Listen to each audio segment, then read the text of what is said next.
So I have request to all of my friends who are in India. I know many of them. I have worked with them.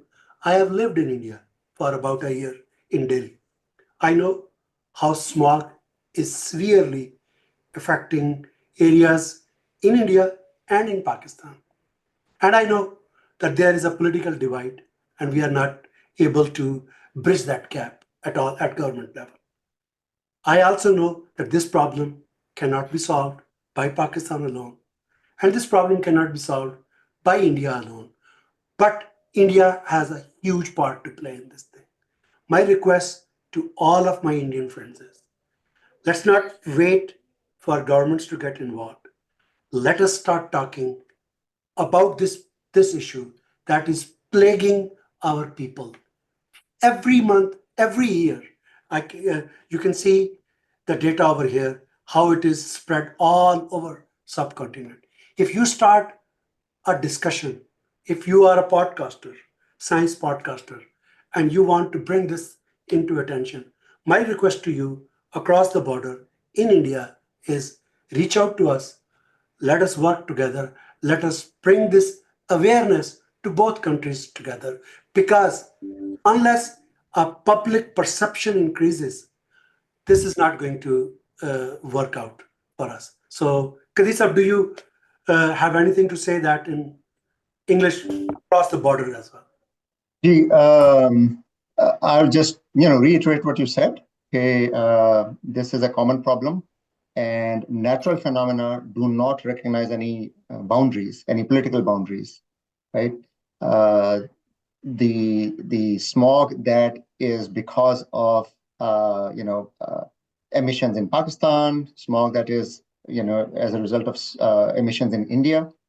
These are not local problems. These are continental problems, subcontinent ki problem hai ye. And if we are not able to work together, we are not going to solve these problems efficiently.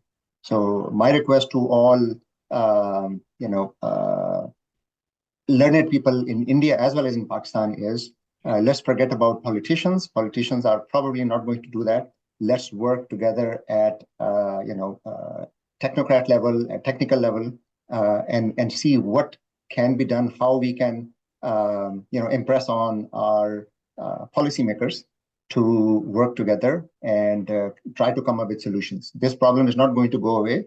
It's only going to get worse unless we do something about it together. So at the end, I would just request for this part of this conversation, Danish, because he's running an organization called Weather Wale. Danish, please, in English, to our friends across the border, for any Uh, cooperation that we are seeking. so as you said that the government are not efficient to solve this problem. With the common people of a subcontinent have to come up. We have the middle class, the people who are eager to learn, who are eager to solve the environmental crisis. We have to collaborate, and we don't have to wait for the states to collaborate. We have to do such like this like podcast on often. We can just invite some Indians on our podcast and discuss this matter with them, and I guess we have a long road to go. So I plan to do this thing. I am going to look for this portion, Joel. We are going to publish it separately for our Indian audience. I'm going to find some, and there are plenty of the work in science, education जो India में हो रहा है. Pakistan is nowhere even close to that thing. I cannot believe that there are not people who are willing to bridge this gap and bring this awareness to address this issue.